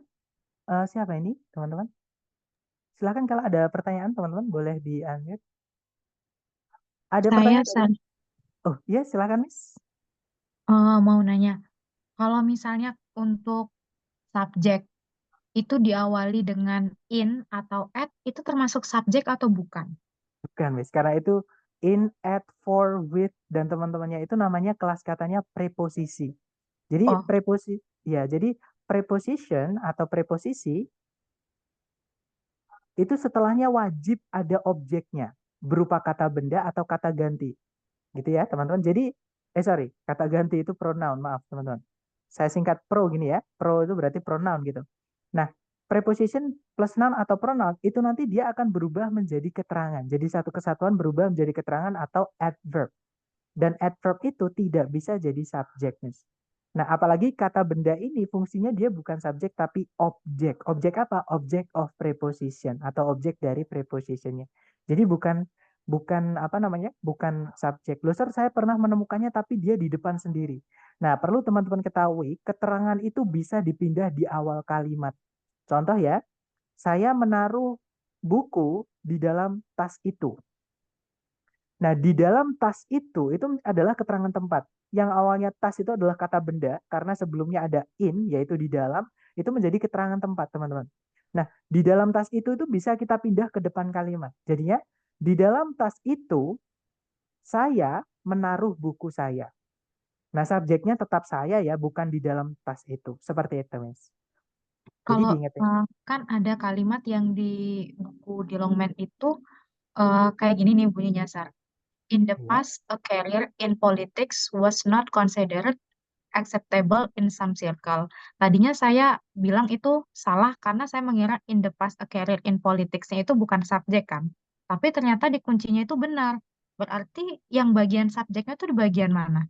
Mungkin bisa dibaca sekali lagi, Miss. Pelan-pelan. Gimana? In the past, In the past.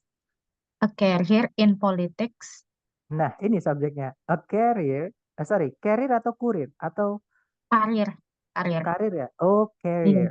Okay. A career in Ka- politics Karir ya, in politics was not considered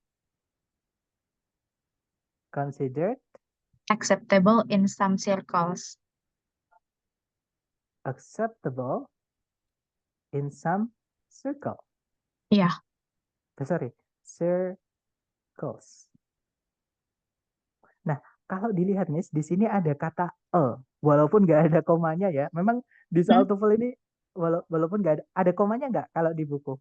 Enggak ada. Nggak ada. Nah, nggak apa-apa. Karena memang di TOEFL itu sering banget keterangan tempat. Sorry, maaf, bukan keterangan tempat. Maaf teman-teman. Saya ulang lagi ya. Tangan waktu. Keterangan waktu itu diletakkan di awal kalimat tanpa dikasih koma. Tapi cara mengenalinya gampang aja. Apa namanya? Preposisi itu kalau sudah ketemu sama objeknya, itu biasanya setelahnya diikuti determiner lagi. Ini namanya determiner ya.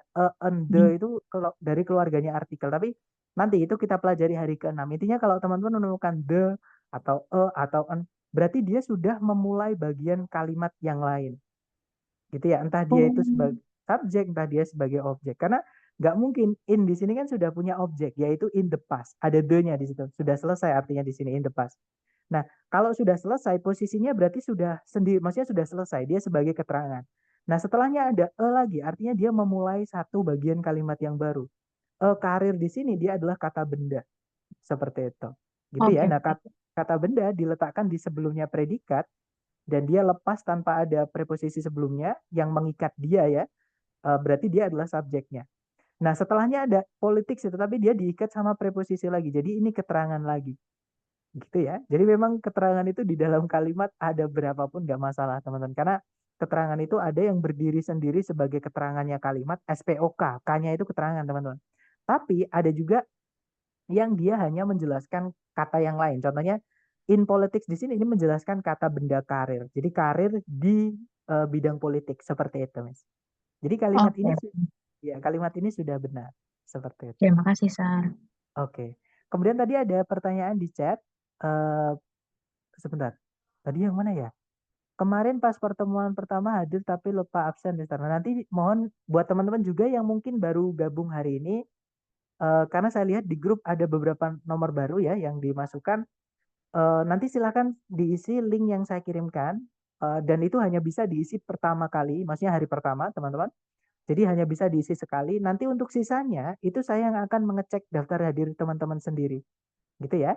Dan seperti yang saya sampaikan kemarin, jika teman-teman nanti selalu hadir, ada reward buat teman-teman yaitu pembahasan soal tes dari lembaga. Seperti itu. Untuk linknya nanti saya kirimkan ya, teman-teman. Nah, mungkin teman-teman yang sudah mengisi, jadi nggak bisa diisi lagi, hanya bisa diisi sekali. Dan teman-teman bisa mengganti informasinya sesuai, misalkan kemarin teman-teman lupa nama Zoom-nya siapa ya, tapi udah terlanjur diisi, nanti tolong diganti. Supaya Eh, karena kalau namanya beda, teman kan saya pacuan saya mengabsen itu adalah nama-nama di Zoom teman-teman di partisipan gitu. Jadi nanti teman-teman sesuaikan atau nama di Zoom-nya yang diganti, yang sama dengan yang ditulis di apa namanya absensi gitu ya. Sir, maaf tadi bagaimana penjelasan fanboys bisa menyambung kalimat dari koma yang ada pada kalimat yang sebelumnya? Apakah bisa sedikit diulangi? Terima kasih. Nah, untuk fanboys sendiri, ketika dia menghubungkan dua subjek, dua predikat, karena fanboys itu bisa ya menghubungkan selain dua subjek, dua predikat, teman-teman. Nah, ketika dia menghubungkan dua subjek, dua predikat, nah ini ya, dia harus ada koma sebelumnya. Jadi subjek predikat, koma, fanboys, subjek predikat. Seperti itu. Jadi kalau misalkan teman-teman menemukan ada koma, kemudian diikuti salah satu fanboys, misalkan and, misalkan but, atau for misalnya, nah itu berarti fix setelahnya subjek predikat. Walaupun bisa dibilang cuma 80%, teman-teman. Kadang ada kasus, terutama untuk but ya, ini but ini sering banget. But ini ketika sebelumnya ada koma, dia tidak selalu menghubungkan dua subjek dua predikat, gitu teman. Tapi hanya untuk but, oke? Okay? But itu biasanya atau or, jadi but atau or, maaf teman. Jadi but atau or sebelumnya ada koma, kadang cuman kata sifat, setelahnya kata benda, seperti itu. Makanya saya bilang 80%, gitu ya. Kemudian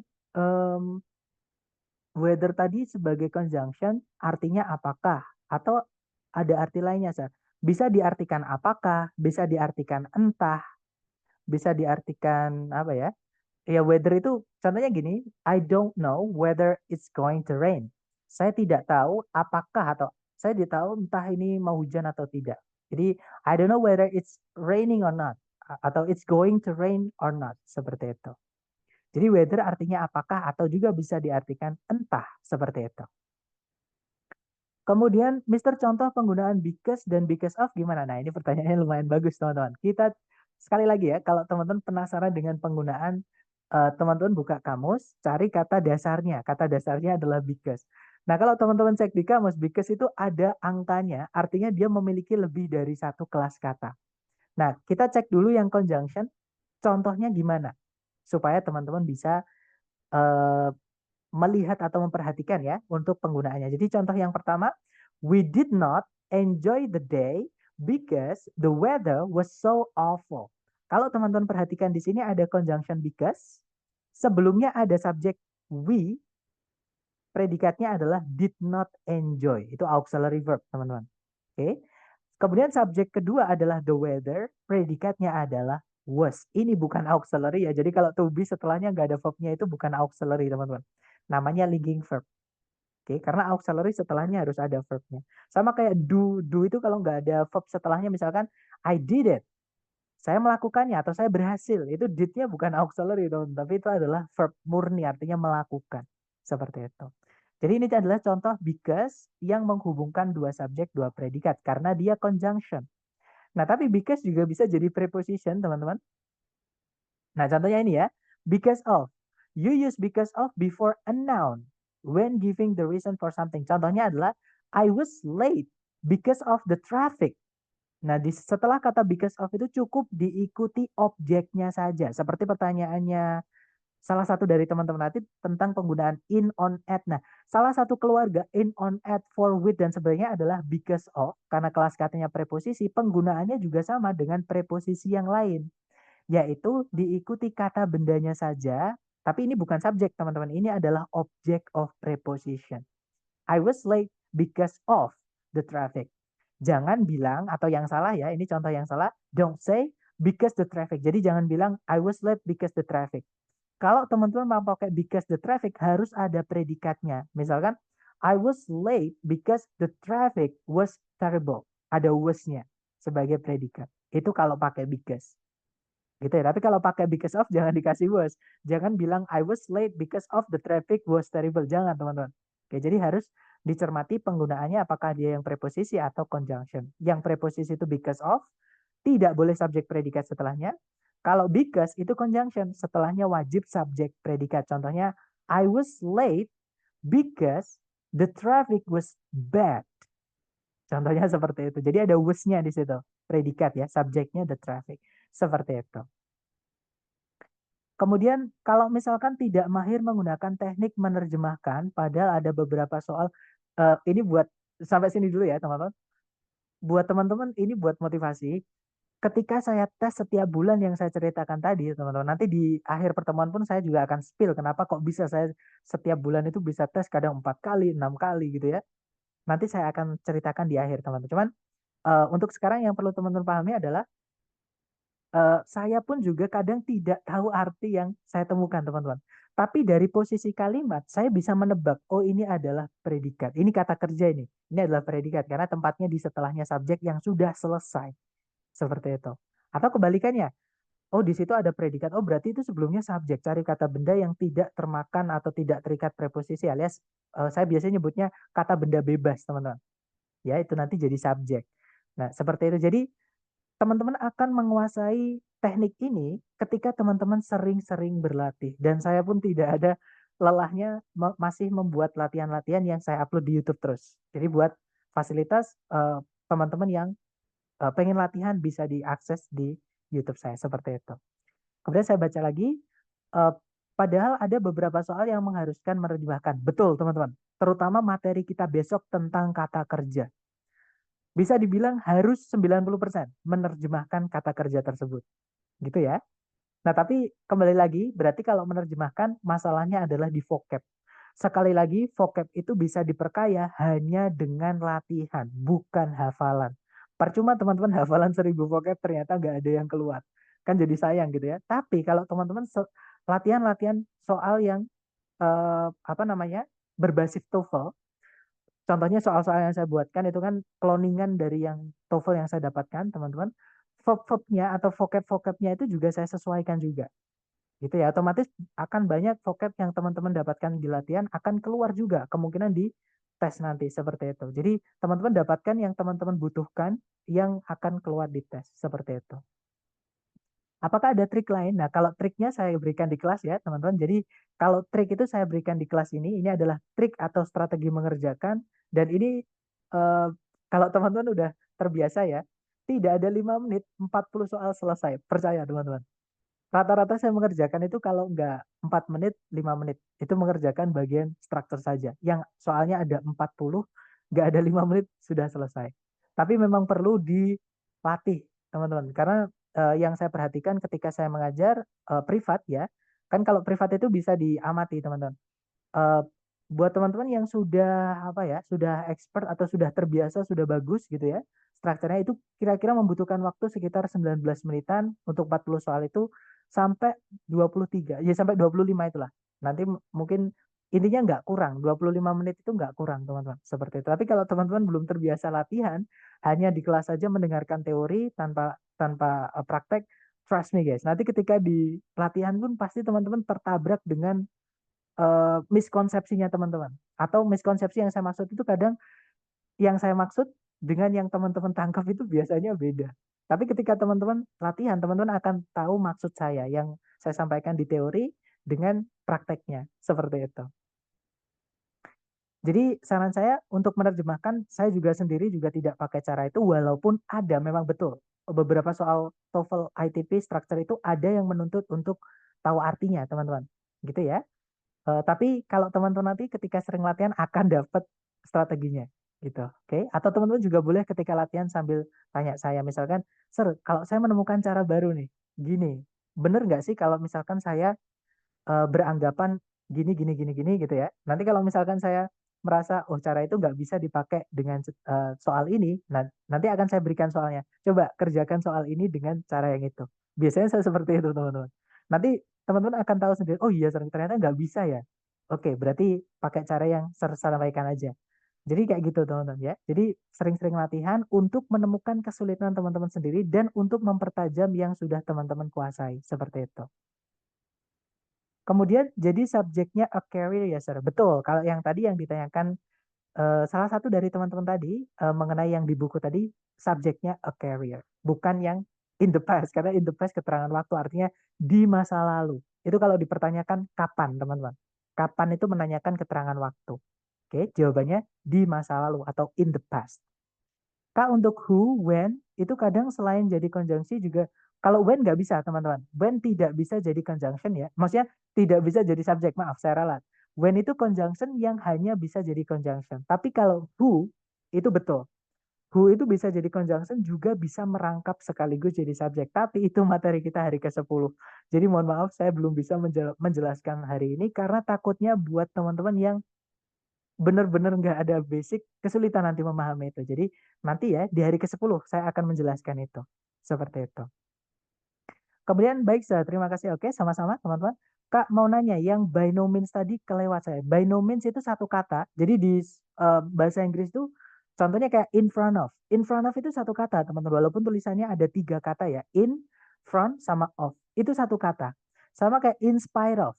Itu kelihatannya 2 kata. Tapi itu satu kata. Kayak because of. Nah, by no means itu juga satu kata, artinya not. Oke. Jadi kalau kita mau bilang tidak, misalkan, eh, tapi biasanya by no means itu dipakai di kalimat majemuk memang, bukan di kalimat eh, sederhana. Jadi yang ada 2 subjek, 2 predikat. Contohnya gini teman-teman. Walaupun Mr. P itu ganteng, misalkan ya, contoh aja teman-teman. Walaupun Mr. P ganteng, saya nggak tertarik sama sekali, misalnya gitu teman-teman. Jadi kita bilangnya eh,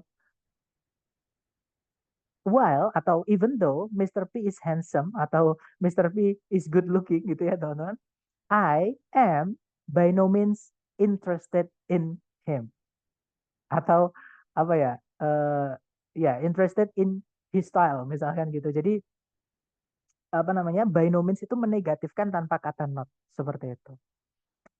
Jadi dia satu kata, teman-teman. Kelas katanya adalah keterangan ya, sesuai penggunaannya. Dia menjelaskan kata kerja tadi. Di kalimatnya tadi menjelaskan kata kerja. By no means apa tadi eliminates seperti itu. Kemudian berarti kalau ada fanboys di depan kalimat, fanboys tidak bisa di awal kalimat, teman-teman. Gitu ya. Sudah pasti salah ya, Mister. Betul. Jadi kalau misalkan teman-teman menemukan ada titik-titik di awal, kan biasanya ada, teman-teman, soal structure TOEFL eh, ketika tes nanti, titik-titiknya itu di depan sendiri seperti ini, gitu ya. Dan teman-teman misalkan kalau butuh conjunction ternyata di situ. Contohnya di sini tadi kan kita butuh conjunction. Dan di pilihan ganda itu ada yang diawali oleh conjunction fanboys, ya maka jangan dipilih, teman-teman. Pasti salah gitu. Jadi kita butuh conjunction, kok di pilihan A, B, C, D itu diawali oleh fanboys, jangan dipilih. Karena sudah pasti itu salah. Itu ya. Nah, tapi kalau teman-teman nanti belajar IELTS, terutama di writing, fanboys itu bisa diletakkan di awal kalimat, tapi ada syaratnya. Nah, makanya kalau di TOEFL itu syaratnya yang nggak ada, teman-teman. Makanya saya sampaikan, atau yang teman-teman perlu ketahui ketika belajar TOEFL, terutama structure ya, fanboys tidak boleh diletakkan di awal kalimat. Seperti itu. Gimana, teman-teman? Mungkin ada intinya gini, untuk fanboys tadi ya, saat ini yang perlu teman-teman tanamkan atau pahami adalah fanboys jangan diletakkan di awal kalimat. Seperti itu. Gimana? Mungkin ada pertanyaan lagi dari teman-teman? Sepertinya aman ya. Atau nanti ketika teman-teman latihan nih, biasanya kalau latihan itu teman-teman akan menemukan keraguan atau kebingungan atau kesulitan, nanti silahkan japri aja ya teman-teman. Nanti saya bantu lewat japri karena di grup tidak bisa ditutup sama admin. Baik, terima kasih atas kehadiran hari ini. I'll see you again next time. The last I say, Assalamualaikum warahmatullahi wabarakatuh and have a good day guys. See you next time.